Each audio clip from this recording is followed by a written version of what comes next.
Hey, and happy Friday to you guys. Wow, we made it through another week. What are we, week three of this quarantining?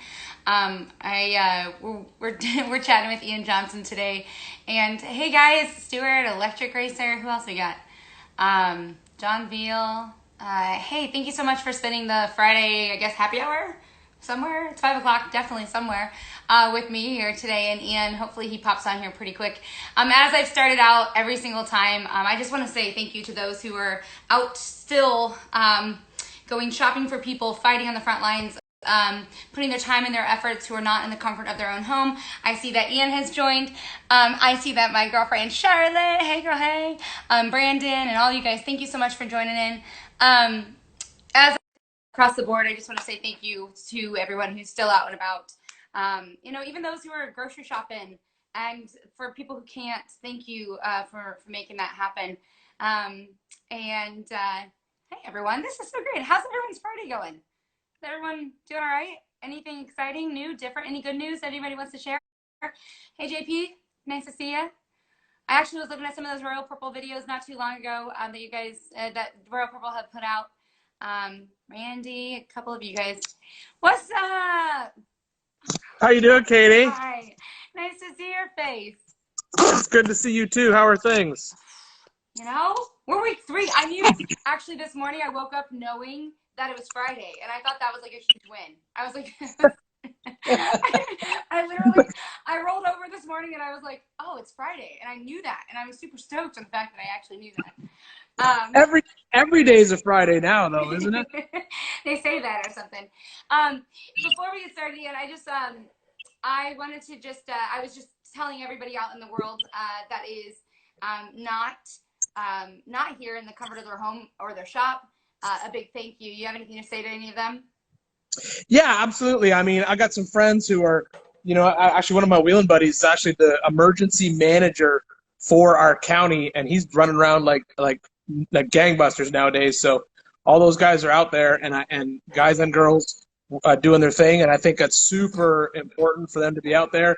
And I just hope they stay safe, and I thank them for what they do, and right. That's about all you can do. Yeah, no, it's unbelievable. The whole, this entire normal that we know now. Actually, it's like, what do they say? Like a routine happens after 28 days or something. We're almost there. That this is our this is our normal. Well, my routine didn't really change, to be honest with you, because I just go to the shop and work all day. So realistically, for me, it was the only difference was I just have fewer people around when I'm doing it. So we delayed our Motor Trend shooting by a couple weeks and pushed that out. And then we did the Amazon Prime stuff. We just changed how we bring the shooters in for them. And but aside from that, I mean, it's just a day in the shop for me. It's just a normal day. Yeah, wow, that's a good way to go. I think people would have said you beat the system in that way. Okay, yeah, to one of my best friends, Em, out there, who just asked if this is wine. This is in fact wine. Ian, you're the first one who got a real glass. I decided to class it up with what do you have? Oh, this is some of my current favorite. This is Chattanooga Whiskey 111. It's our it's local. It's probably my favorite right now. It's kind of my go-to. It's the end of the day and it's Friday, so you can have a little glass of some whiskey to finish out the day, so it's all good. But yeah, it's always right here. It's see that's the other beautiful thing about owning the building and owning the shop. It's like Mad Men here. I got a bourbon lounge up front, and we got a pool table coming in for a conference table. This is not a serious workplace in any way. But that's or is it? Because I think that's actually serious. That's serious matters right there. Well, you can't run a high-performance machine on low-octane fuel. Can't be done. Boom. I like the way you just put that. That makes sense. That's right. Apparently, y'all can't hear me. I don't know why this isn't happening too well. Can you guys hear me better? Is that better? Okay. All right. Well, I'll just chop my head off. That's fine. So has your hair ever caught on fire?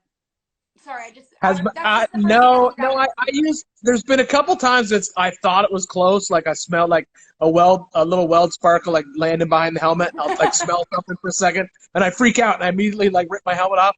But no, I think my hair gel is not flammable. And I want to bring something up right now because this came up. So this is not the first time this whole Guy Fieri hair thing came up. So I saw it in your post. Someone had said I stole Guy Fieri's haircut, and I'm going to prove it wrong right now. I have evidence. Okay, so what a lot of people don't know is that Guy Fieri's very first job was Flowmaster muffler commercials at No RTA. way. And here's a screenshot of Guy Fieri in 2009 with a hat on. And that's what he used to wear. And that's the first time I met him. And the first thing he said to me was, "Hey, man, you have cool hair. Here's a picture of me in 2009 on Power Block with spiky hair. See? Guy Fieri stole my hair." So I have proof now. Mythbusters happening on this Friday. That's incredible. That's right. That's right. We're solving some problems. Some problems. We'll solve the hair issue right there. Yep. I'm so glad to know that. So that was what, 97? No, that was 2009. No, What? 2004. It was so the Guy Fieri did the Flowmaster muffler commercials 1 year before he started working at Food Networks. That would be 04 or 05, somewhere in there. Random time, which makes sense though with his car. I mean, we see obviously that he has a car love. Yeah, well, that's how he got the job. He owned his restaurant in California, and Richard Small at the time was the marketing manager for Flowmaster, and he ate at his restaurant all the time and thought that, he was like, "You got a cool voice, and you're really boisterous. You should do my Flowmaster muffler commercials." And that was his very first job, was Flowmaster muffler commercials at RTM. Yep, small world. So Small world. Are you guys buddies then? Like, no, I met him that one time, and that would be about it. That's the last time I met him. Yeah, so I think I met him that one time. He came through town once on Power Tour, yeah, and a bunch of us met then, but that was before he was like super famous. That was like right when he was just starting a Food Network. How many times have you had to pull up those photos? No, this is the first time. So this was the first time ever, because it's funny. See, I saw that on your post, and I was doing a podcast interview last night for a podcast called The Talent Tank, and he made the same comment, and I'm like, I'll tell the story. And then I saw someone put a comment on your post, haircut. I'm like, I'm bringing proof to our drinking session right now. And so I jumped online quickly and printed those off. I'm so glad you did that. It's like a whole nother show right now. What other myths can we bust right now? What else you got? That's about it right now. That's about it. We'll bust the myth that I hear you're coming. Possibly we're going to take some Jeeps on the Rubicon with the Truck Hero Gang. That's one of those myths that's out there, and I hope we're not busting that right now. Yeah. I'm hoping that myth is actually this is where rumors get started, and that is actually a true rumor. Yeah. I hope so too. We'll see. Yeah, I think it'd be fun. Have you ever gone seriously off-roading before? I've done seriously off-roading, but not any kind of, like, I wouldn't say wheeling. I wouldn't say, like, I would not rock crawling, not anything in, like, that category. But out here we have, like, Akatia Wells. And it's not with Jeeps. We do all, like, Polaris stuff. So, yep. So the Rubicon would be different for you. That's big old rocks and lots of fun. It's fun trip, though. It'll be a fun trip. How many times have you been out? Rubicon, I ran it one other time, but it'd be a long time ago. Probably about 8-9 years ago was the last time I was on the Rubicon. So, but that would be, yeah, huge. It's not, so the Rubicon Trail, it's like super iconic, and it's actually technically a road that connects two towns together, but it's not really hardcore wheeling. So it's like once you do it, you just sort of like bucket list it and be like, yep, did it, and then kill. Someone just asked, how do you prepare for it? Like, is there a prep? Because if it's not, then a hardcore, it's not. I think it was Matt. The thing is you got to prep for it, because what most people do is most people drive in, camp halfway, and then finish the next day. So you got to take all your food in with you. If you're going to camp, you got to take all your camping stuff with you. You obviously, there's optional lines on the Rubicon Trail, so you can do the hard line or the easy line. So, you'd still want to have, probably at least a 35. It'd be better if you had some lockers. But it's still a day in the dirt. You got to prep for it a little. God, I miss being in the dirt. That's my favorite. It's like Today is the day that I would normally be loading Jeeps on a trailer and driving to Moab, Utah right now. Okay, Today is our legal day. Let's cheers to having a drink together instead of Yay! Is Moab so one of those places? I was on a road trip one time, and I actually haven't been to Moab for any other reason than I stayed. One of my other best friends, GM, and I, we were driving cross country, and We stopped in Moab and we stayed at this like seriously adorable bed and breakfast. And then I'm pretty certain we were the only ones out on the trail. We took her Jeep out actually on some of the trails, but like there was nobody out. Is that like normal Moab? Yeah, if you go there, if you go there outside of Jeep, so Easter Jeep is the time to be there because that's everyone's there. So you're talking probably 40,000 people, so 10,000-ish Jeeps, maybe 15,000 Jeeps. We've gone there in the fall, right before SEMA. There's nobody there. If there is, it's like small groups. There's smaller groups that go to Moab throughout the year. There's like specialty groups. There's like a Willys group that goes out. There's a Bronco group that goes out. So everyone kind of sort of picks up their stuff and goes out. Because you like the Bronco, don't you? If I hadn't already used my Bronco mug with Emily, who just I saw pop on, who we had a drink, what was it, Wednesday now? I used my Bronco mug, so I didn't want to use it with you, but I just went classy with my class. but I do. That one's for you. There you go. No, that is something that I do love Broncos. Can you use a razor on the Rubicon Trail, by the way? That I don't know. I think you'd have to be I think at least green stickered. You may have to get plated. California's got rules when it comes to razors, so I don't know. I don't think I've ever seen a razor on the Rubicon Trail, so I don't know. Okay. That's a good question. I've never noticed. I'd want to research that first before I committed to saying yes or no. All right. Okay, so we're not going to East. We know that that's not happening. What else is happening in your world? And you got any good news? Let's start there. Let's just kick it off. Any good news? I don't know if I have any good news. I mean, I guess right now we're still. So the one thing that we're doing that's different is I'm doing a bunch of live stream stuff with a bunch of the companies I work with. So April's National Welding Month. Did you know that? So it's National Welding Month, and because of that, myself and another welder teacher named Bob Moffett, we've partnered up with ESOB Welding and Cutting, and every Thursday we're doing live stream welding lessons on their Facebook page. On Facebook page? Yeah, on ESOB Welding and Cutting's Facebook page. So if you go there, you can watch. I just did TIG 101. Next Thursday, Bob's going to do different joint setup, MIG joint setup. And then I don't know what I'm going to do on the follow. We're basically jumping back and forth between weeks. Every Friday, I'm doing drivetrain lessons on Yukon's Yukon Gear and Axle's Facebook page. So today we did pinion depth checking, how to set your pinion depth inside a differential. So we had a lot of people want to do that, and a lot of people are learning from home, or a bunch of students got displaced. And my son, they basically, he's out of college now, he's home, so they're trying to learn from home, and it's hard to learn welding and or mechanics from your house. Yeah. So we just decided, you know what, we'll just do a whole bunch of live stream lessons. So that's what we're doing. That's one of the things that I was thinking about over this time too, like that idea of like, how can I be service to others at this point, and then what are some investments in myself? And I was kind of like ticking through like, okay, I want to take cooking classes. That's something, I want to, these little like long-term goals, right? And it is, that would be something that would be tough, I guess, when you're at home. So having that ability to have the resources right here and right now for you guys to be able to put that out, that's magical. That's good. Yeah, it's tricky. We pivoted pretty quick. The hardest part, in all honesty, was we had to set up the live stream setup.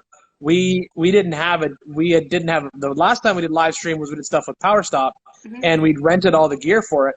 And then we came up with this idea to do some live stream stuff, and all the live stream kits are gone.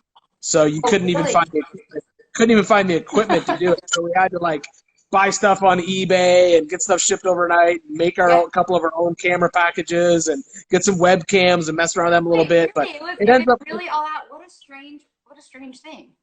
Well, it's all the schools. Every school is using it. Every church is using it. Like everybody that could possibly go live stream is trying to go live stream all at one time. So I think it's a lot of people. Too, by the way, has the Wi-Fi been kicking rocks? I don't know. I here in the studio in my shop, I pay for some pretty serious Wi-Fi in here because we do so much social push out of here that we've been pretty good. We watch the time of day when it's ebbing and flowing, and we sort of slide into those spots where we know it's dipping down a little bit. But we can pay attention to it. You can go in and look at your traffic, especially if you do a lot of live stream stuff. If you go into Facebook, you can see what your stream quality is going to be at this time, and then you can choose a different time and a different time, and you can hunt your way around it.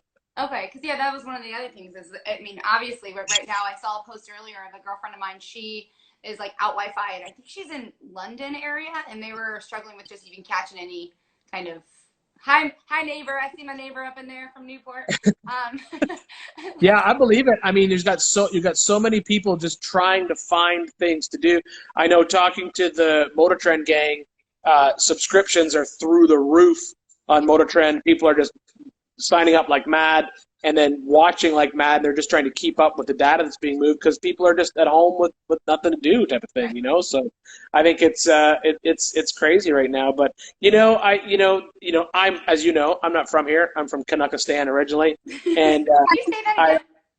Kanakistan. People call it Canada, but it's Kanakistan. Kazakhstan. Yeah, Kazakhstan. it's like Kazakhstan, but with Canada in front of it. Making sure I said it right. I'm American by choice, not by birth, and it is there's one thing about this country. It'll bounce back, and it'll bounce back hard, and it'll bounce back fast. Yeah. So I think Right. I think once we get a handle on all of this, I think Right. everyone will just be it. This I think America will go back to normal faster than anybody else even thinks Yes, about it. that bounce back. I think it's going to be interesting too. I've talked in a couple of these. Is the shift of what will become normal? I mean, how much do you think the automotive industry will change? Do you think it will much?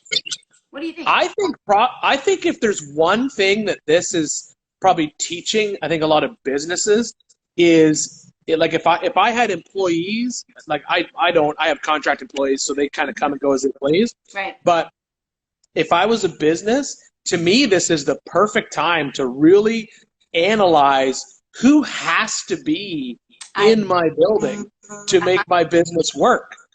Because the reality is, I think this is a perfect test case where you can say, wait a minute, Yeah. I don't really have to have these people show up to work every single day. Right. I can run my business just with these core people, and you may be able to run your business more efficiently and give your employees better lives where they can have a little bit more freedom and come and go. I think that's probably the biggest thing that we're going to see, and it's probably a good thing. Right. I mean, I would say that was always my sort of one thing I ever noticed about work in America. There's a lot of this, 8 to 5, 8 to 5, 8 to 5, 8 to 5, and that's not the norm anymore. Well, and I think that is that shift. Of course, like I remember that whole. There's been a lot of conversations, and in our industry too, it's like that 8 to 5. How do you find that balance? Which way do you go? And as a freelancer, it's funny because I think I've had two 8 to 5 jobs in my life, and both times, I mean, it was good and it was wonderful, but like I'd rather create my own routine and my own schedule in that way. And not that, again, not that but my whole family are entrepreneurs.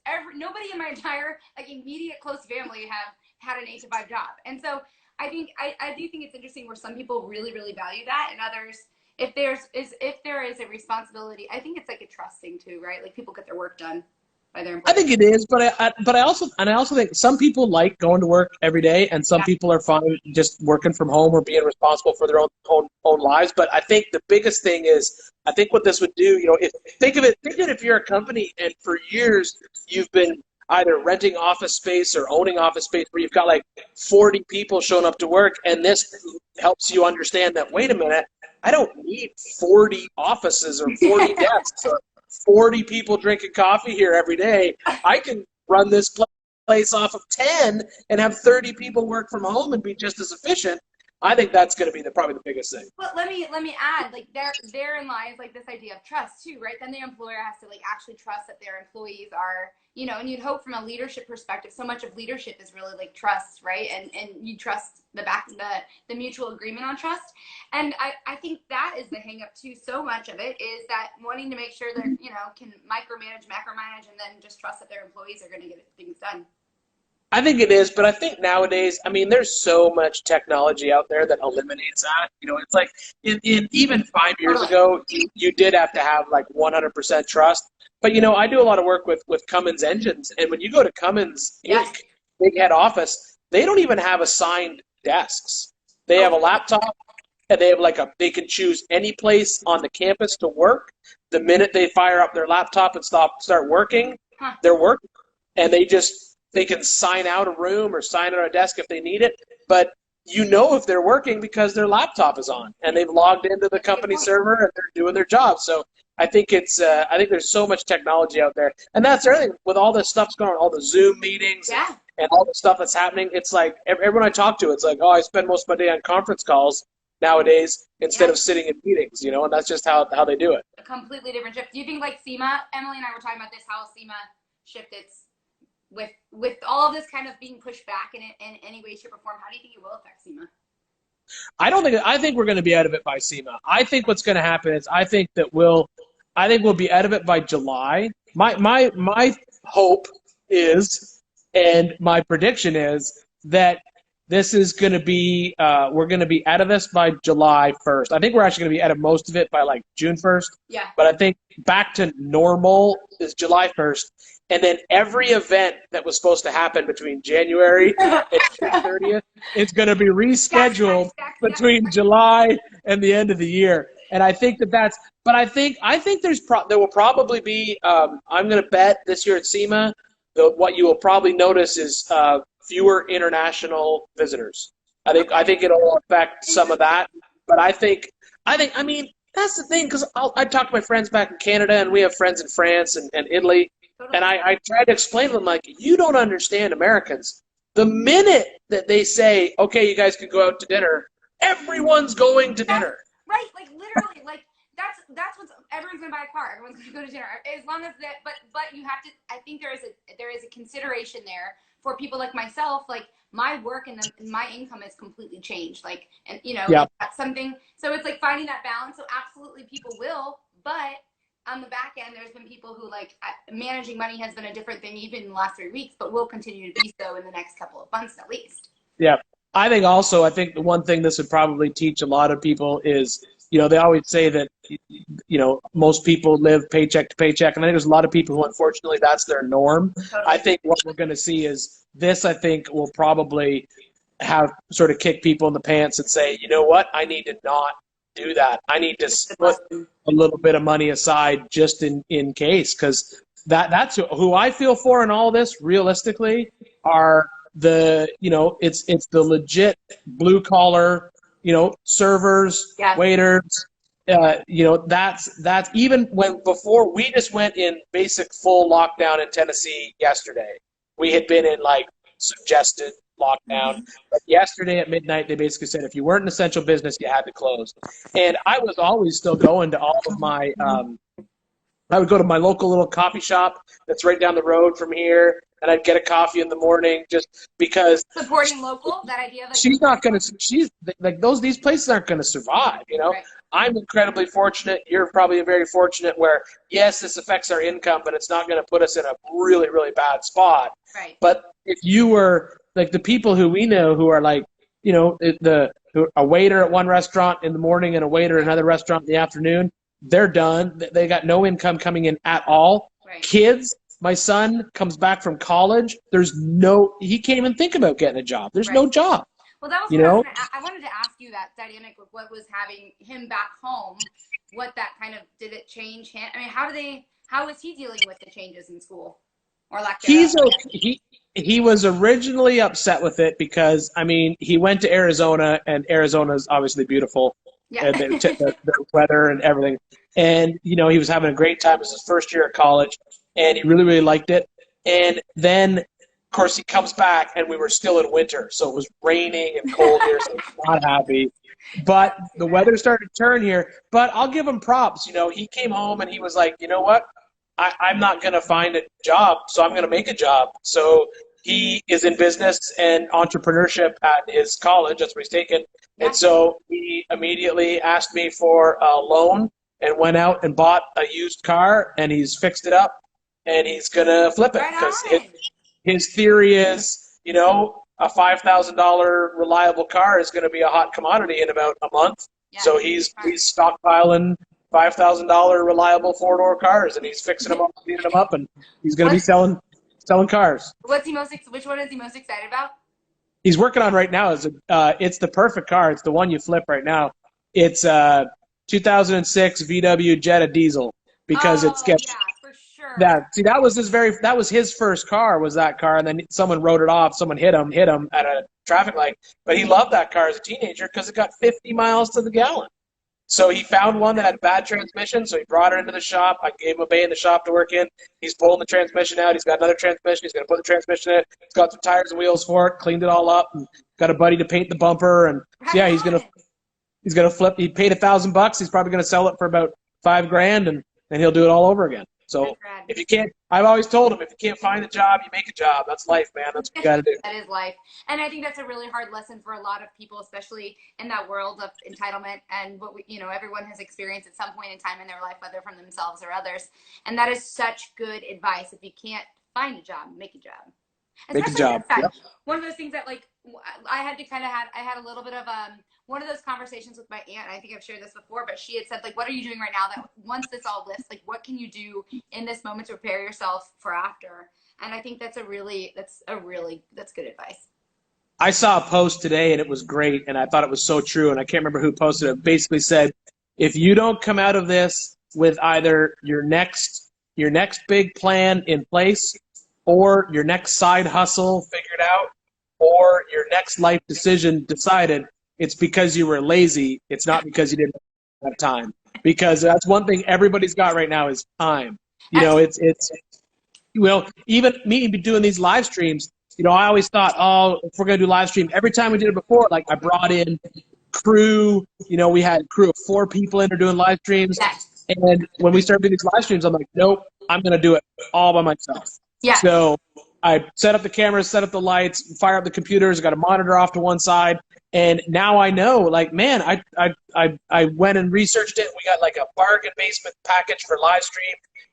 It's $500 to set up the whole thing plus your camera, but you end up with multi cameras. You can fly in graphics, you can add in video. It's perfect and super easy to set up. It's easy to run by yourself while you're trying to do it, and that's something that now, like I said to my wife, I said to Rhonda, I said, even after this is all said and done, we're still going to do that once a week for ESOP. No question. So that's exactly what you're talking about, realizing what you need, what you essentially need versus like what you can do yourself. And I remember like when I was in school, so I went to school for sports broadcasting way back when now. Like I actually did the math the other day. It's definitely way back when now.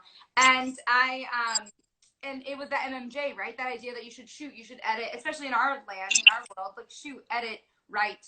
I mean, I'm a terrible editor myself in terms of like actually editing the content, but that idea that you do it all. And of course, I think at first, and that's what I mean, that goes back to that entitlement. At first, you're kind of like, man, I don't want to have to do that. I don't want to have to be all the things of it. But in this, you're right, in this moment, this is one of those times to have those skills. And what that really represents for you is you're definitely having more of an ability to control your own destiny at that point, for sure. Yeah, see, I was very fortunate when I started my media company, when I started Digital Lug, and we started doing shows.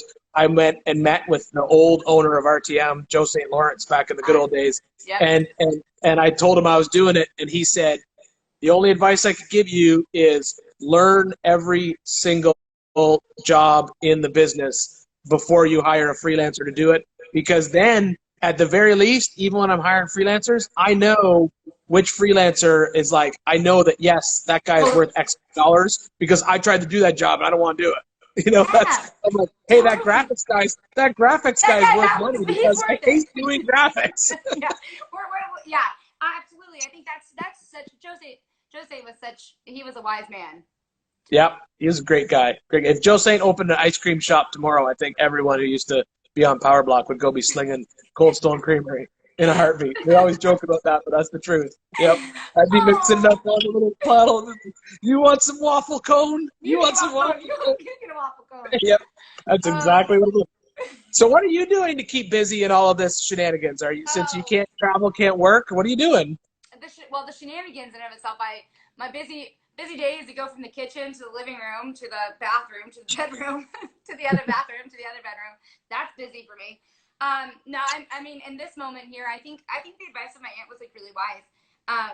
In terms of like just preparing, I'm kind of taking that moment to say, okay, like how can I serve others in this point, and also what can I do to invest in myself? And so that's been kind of cool to like reassess a little bit. I'm a firm believer in like understanding the target, and it's taken me a long time in our industry to get to the point of like my target. And now I'm finally understanding of like, what are some of my long-term career goals? And that's kind of a cool place to be, where you start, so much of it is out of your control. but so much of it you can control. And I think that's like a really cool point to be in. So I'm grinding out that. That's cool. Before that though, Mecum, I mean, it was a wild start to 2020 for me. I kicked off with coming on board with the ARCA and NASCAR world and doing the Mecum line of stuff. Been working with the Peterson Automotive Museum. Yeah, I saw that. That was cool. Dude, I love that some place. wicked stuff down there in that vault. Yeah, it's so cool, isn't it? Cool. Have you been? Yeah. Yeah. Oh, yeah. Yeah, we used to go. We always went. I used to always go there after King of the Hammers because I used to fly out of the Ontario airport, and so I'd always add a couple days in and then drive into Peterson's and then I knew one of the. This would be a few years ago now that somebody could get me into the vault and we'd walk around the vault a little bit and see what's in there. But it is amazing the stuff that's in there. There's some wild stories. There's just, and that's what I love about our industry, you know, that's what I asked about, even like what your son was doing car-wise, because I think like that's what's so cool about what we do is you're kind of creating a personality for every car, truck, SUV, whatever it is that you're doing. You kind of create those personalities while you're doing it. Do you name yours? Some of them, not all of them. Some of them I do, but okay, I used to not. I never did that. I was never big on that. And Joe Lawrence used to always tell me, you gotta name him, and I was like, I don't do that, Joe. I don't do that. Name it? Yeah. Oh, Joe always. Joe's like, every car's gotta have a name, and I'm like, I don't do that. But you know what? But now it's so funny. We tease about Joe was always like so far ahead of himself, but he was, because now that's what gets searched online. Like no one searches 1968 M715 built by Ian. They search lockjaw. Where's the lockjaw track? So nowadays we do. Nowadays I name most of them, to be honest with you. Yeah, Emily and I were talking about this, and I'm a firm believer in the names. I just find them to be, because I think that's what's super fun. And, you know, at Mecums and being able to, like, add the personality that these cars, trucks have, I think that's, so yeah, it's been wild. It was a really kickstart year to, like, 2020. It was really, really fun. Yeah, I had someone explain it to me the best, and I think it's true, because our 2020 was going gangbusters, too. We came out of the gate, and it was just on fire. So, yeah, we hit King of the Hammers, the biggest King of the Hammers ever. It was an amazing event.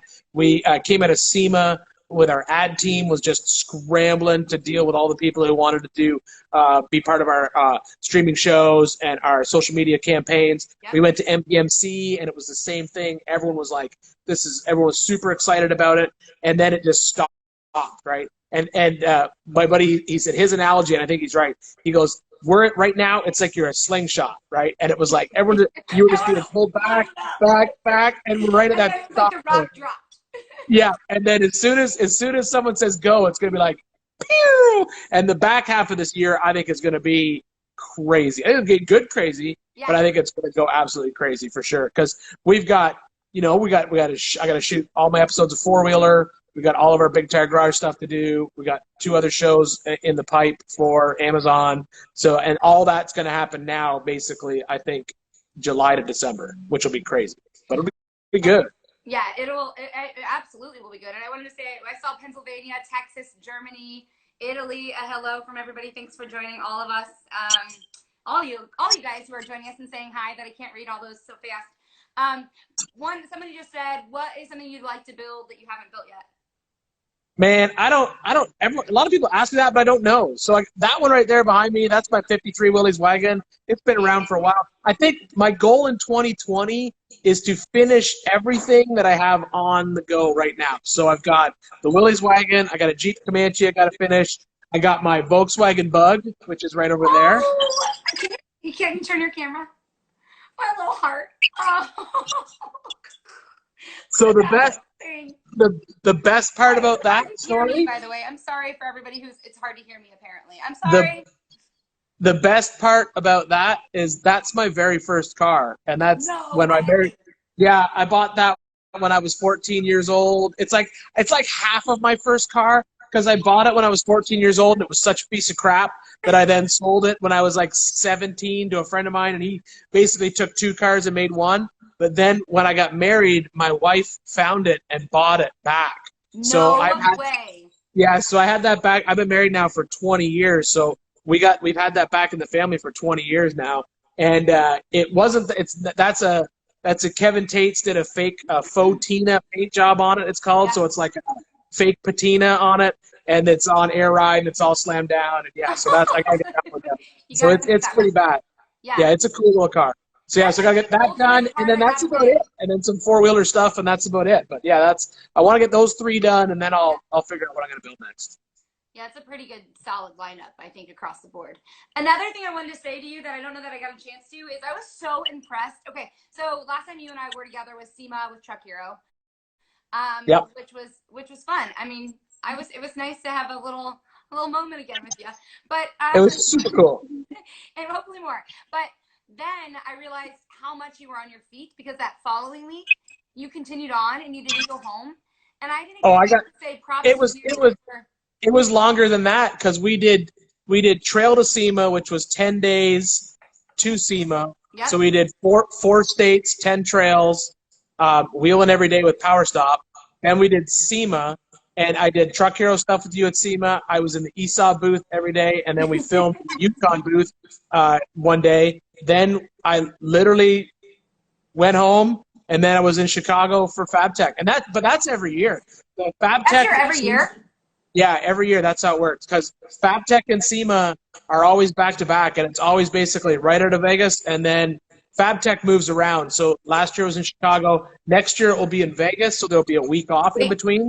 Oh, but I then didn't realize it was going to be that's a lot of Vegas. Yeah, it goes. The people who work for the welding company, I feel so well. It depends if you really like Vegas,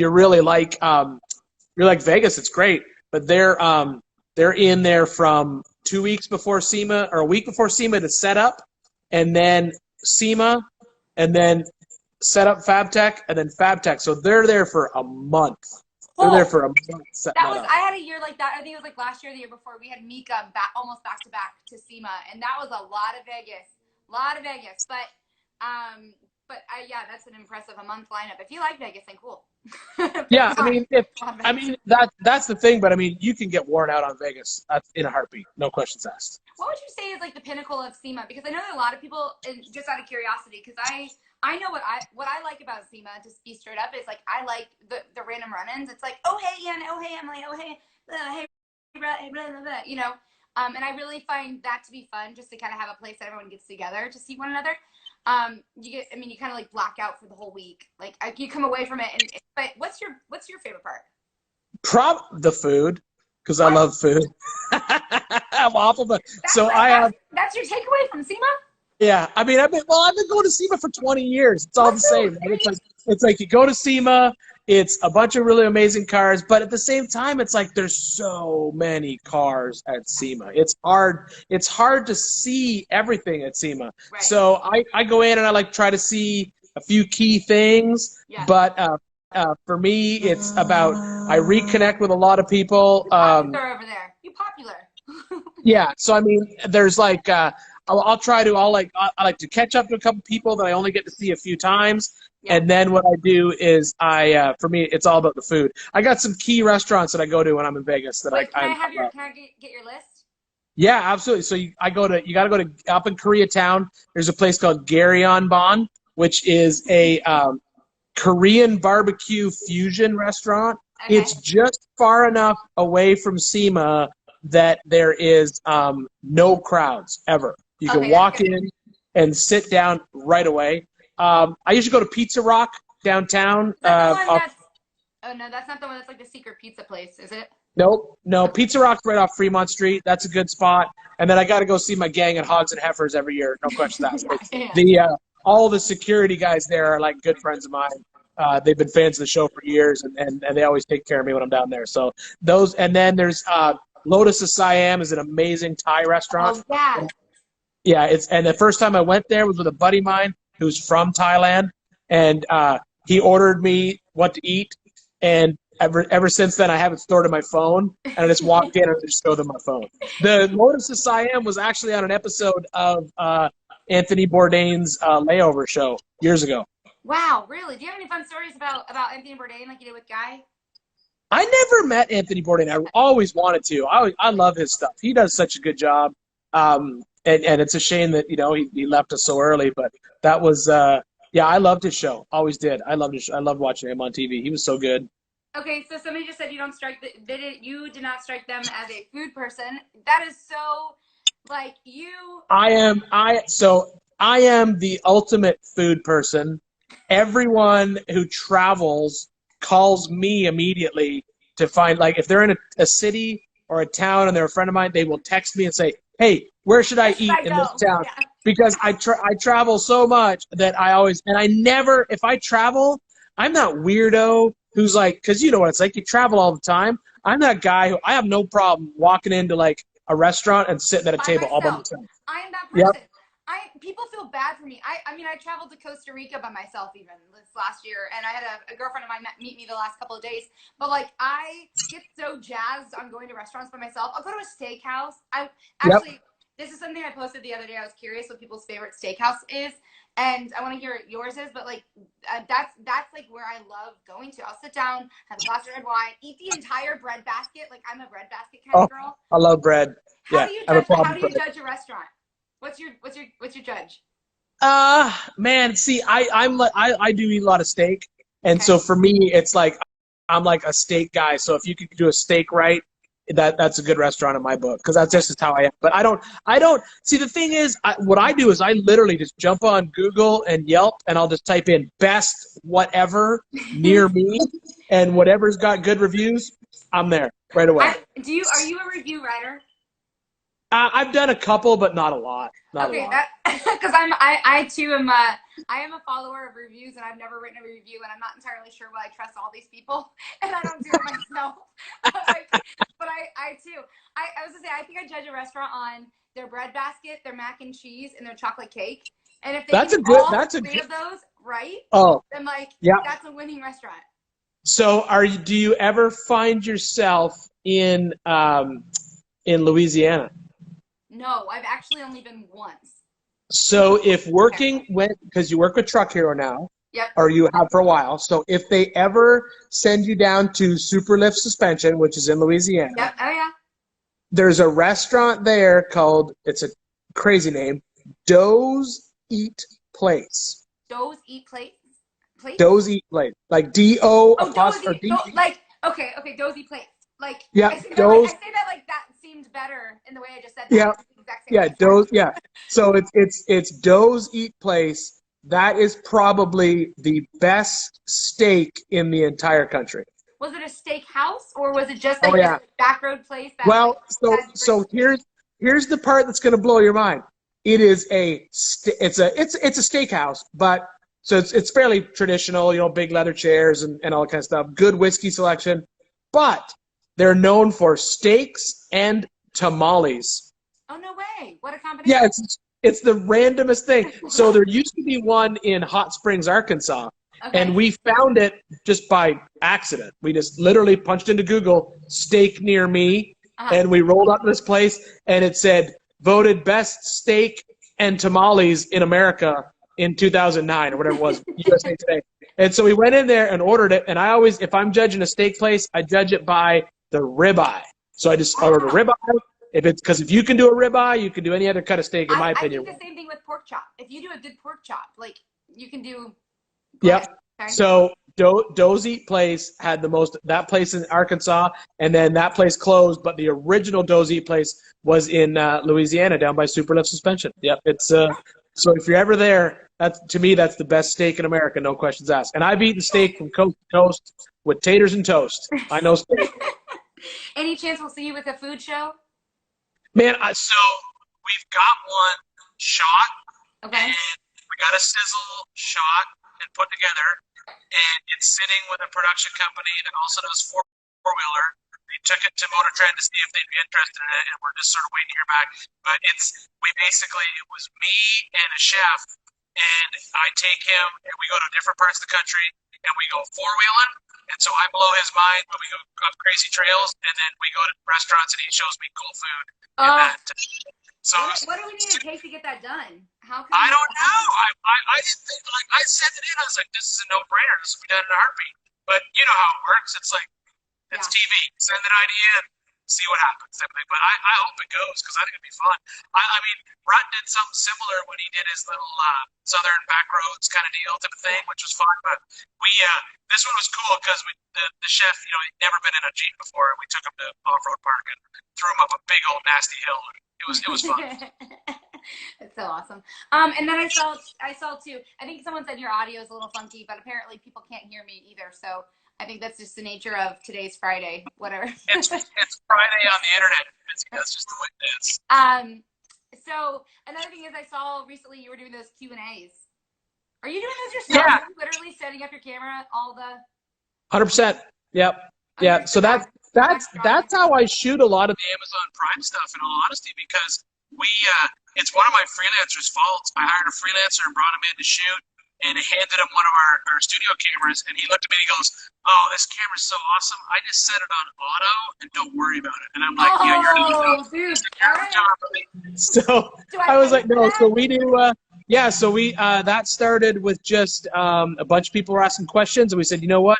We'll just do tech questions every Thursday." And so I just shoot it like I think Wednesday morning and then dump it into the edit station and glue it together and throw it up on YouTube, and we're just answering people's questions because it's the same thing. I think people are just they're looking for something to do, and so that's what we're doing. Yeah, I liked it. I watched this number 2 that you did, and thought it's so great. It's such a good way to connect with your folks. And then we're following, by the way. That's I mean I've been doing this now for like 20 years, so it's all the same. Well. And it had been, I've always said it was funny when I took the deal with Motor Trend, they were they came to me and we were in the middle of doing some stuff with Prime and stuff, and they said, "Hey, we want you to launch four-wheeler TV with us." And I was like, "Yeah, I'd be interested to talk about that."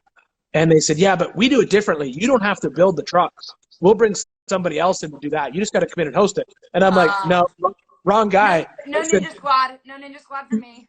Yeah, I said that's the best part about this whole job is the fact that I get to build the trucks. And they were like, "Oh, okay, well then can we do it in your shop?" And I'm like, "That's even better." So that was it all worked out well. So it worked out well for me.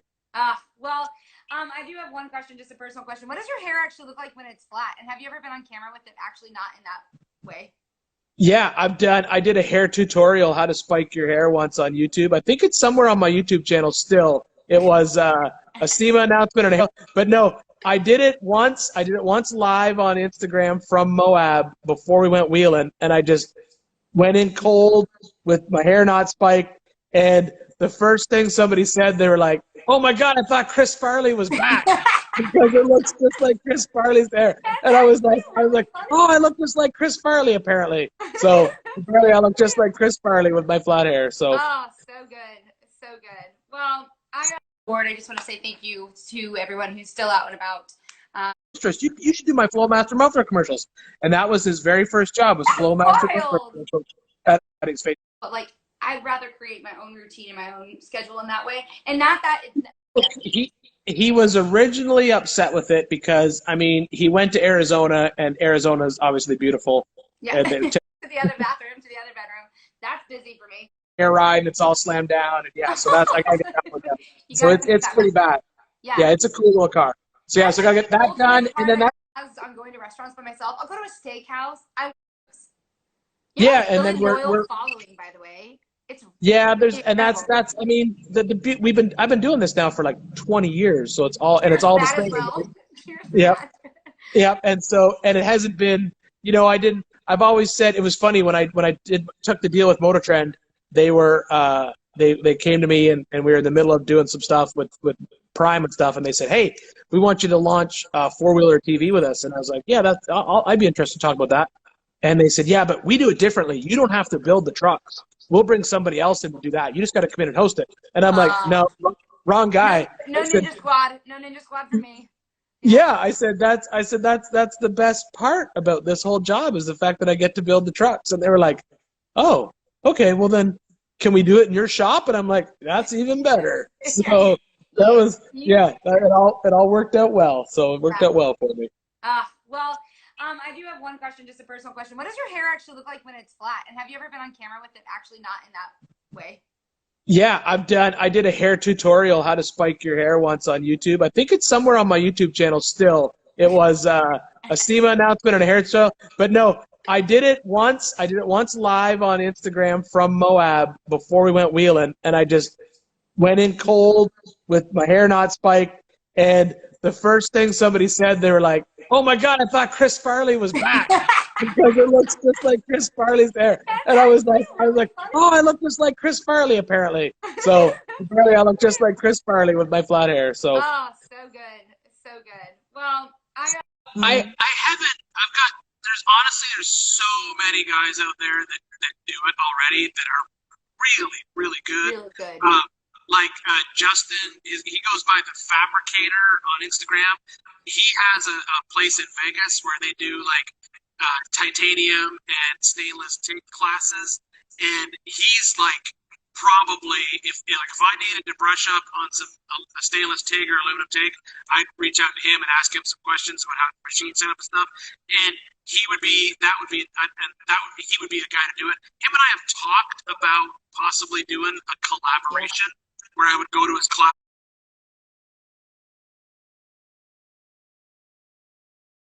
Go to his school and do some stuff. There's also Scott Robbie in Texas, Houston. He just opened a school called the Precision Welding Academy, and soon, unfortunately for him, he opened the school, got one class of students through, and then had to shut it down. But as soon as he's back up and running again, I told him I'm going to drive down there for a day, and we're going to hang out and do some welding down there. So if I was going to do it, I'd want to do it like that. I'd want to do it with someone who's already in there doing it.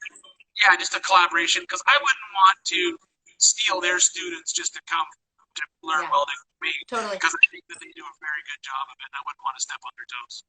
Well, that's like one of the things that recently I've been trying to come up with some content that has to do with like keeping classic cars and building alive for youth. And I've been in some meetings recently trying to figure out how can we keep this passion alive, and how do we keep it growing and keep driving fun and keep building fun, especially as this all shifts. And out of curiosity, like what do you think for the youth, in a way that like, how do you think that's going to happen? What advice do you have from keeping the passion alive side? I think the hardest part about that is the fact that so many schools are losing shop classes. That's the toughest part, you know? So I think what needs to happen, in all honesty, is I think like if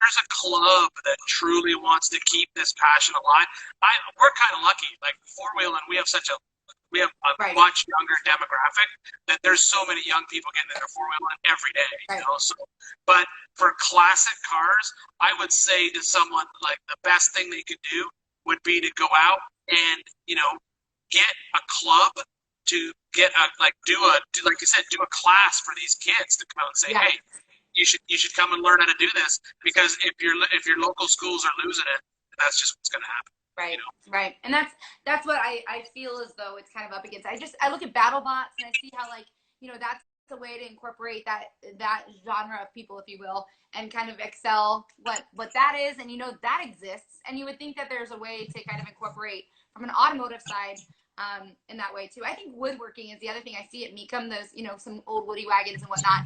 How rad those are. My brother is a sculptist.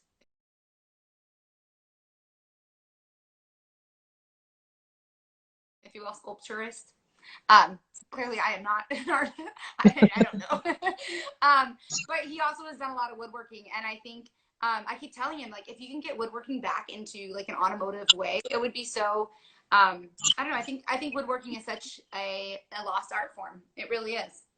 Yeah, I agree with that. I think you're right. I think it is. I mean, that's with losing shop classes, that's a big deal. I mean, I was a shop teacher for like 9 years, and I was fortunate that in Canada they still push them out pretty hard because of the fact that it's an apprenticeship training type of scenario, right? So I think that would be it. But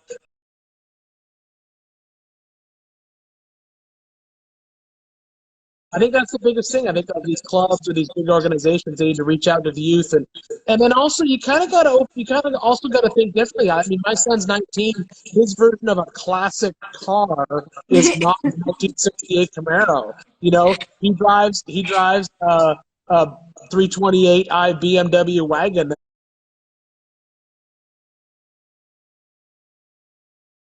that's been slammed on the ground, and it's got and he did all that work himself, and that, but to him, that's a cool car. And so I think I think also as an industry, we need to start thinking, you know what? Maybe it's not that there's not as many kids interested in classic cars. Maybe we need to adjust our thought process of what a classic car really is. That's a really Because good point. they're so expensive. The beauty of off-road, the reason that we're so fortunate in off-road is, I mean, you can take a $5,000 Jeep to the off-road park, and people, if you climb the hill, you're a winner. No one cares that it's a $5,000 Jeep or a $50,000 Jeep. You know, people like that. So I think that's the biggest thing we got to do. That's a really good point. It's a really good shift. And coming from Mecum and classic cars, I think that there is that question that we all have, and I know that I've had a lot of conversations about, is like, what's the classic car of the future? You know, what can you identify what that is? And my sister-in-law, I told her I'd give her a shout out. She just popped on. My nephew, my favorite little human, has a fever right now, so I hope he feels better. But yeah, I think that's the ongoing conversation, is to like, what's the future classic car, the classic car of the future, and how can we really identify what that is now, you know? But I mean, like, you have a Buick GSX or what, you know, like the cars that were, and I feel like when I was in high school, the cars that you didn't want to have, like the ones that were like, they were kind of too old for you to have when you were in high school, I think those are the ones that are actually in fact cool now. Oh, I think so. I think there's a lot. I think it's also, I mean, if you look at the cars that are out there, you know, it is, I think you have to look back to what the root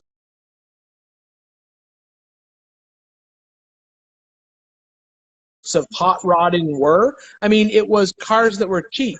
So I mean, like my son's car, I mean, that BMW, those are super popular with kids because they're like $4 or $5 grand, you know, and you get a good looking car and a cool car. Honda Civics, you know, Subarus, all that kind of stuff.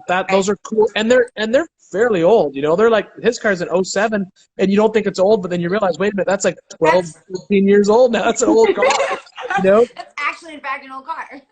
Exactly. So I mean, I think that's one thing that I think maybe has to happen. Is I understand that as you know, hot rodders, they're like, you know, oh well, if it's not a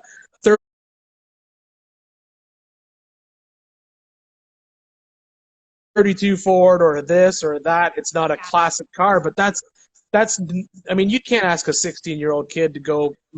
I mean, you just can't find them. They're way too expensive. You know, it's just not going to happen. That's also another valid point. So not only, yeah, is that shift to what's cool for them, but it's also an expense. And if they're paying for their own or they don't have the money, you know, I think that's a really good point too. It's interesting. Yep. I think it's all going to change. It's all going to change. So.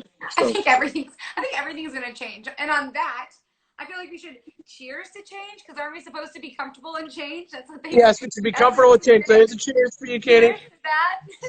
Thank you for joining. I feel like you're always supposed to drink after a cheers. I don't know if that's actually true, but did we empty There's your something glass? you're supposed to drink, and then I finished it off. I just finished it off on that one.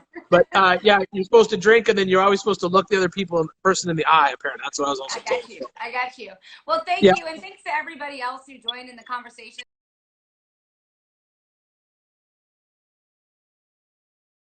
and the questions, and I really appreciate it. I appreciate you taking the time. I know we never get a chance to just sit and chat unless it's like, no. Whenever we try to talk, someone points a camera at us and tells us to be quiet and talk about Jeep parts. So it's the hurry and wait. It's like, get ready, so don't talk, and then you just sit there and wait, and you're awkwardly standing there smiling with the other person. That's right. We'll just stand here quietly and pretend that we're doing work. But no, it's great. It's great. And this has been lots of fun, Katie. I really think this is cool what you're doing to sort of keep everyone sort of entertained and linked in and talking and meeting and all that kind of stuff. So this was lots of fun. Thank you. I appreciate it, and I hope that families stay safe, staying healthy, and everything else alike. Absolutely. We'll see you soon. We'll see you on the Rubicon Trail. Yes, I can't wait. Bye. Thank you, Bye everyone. Now.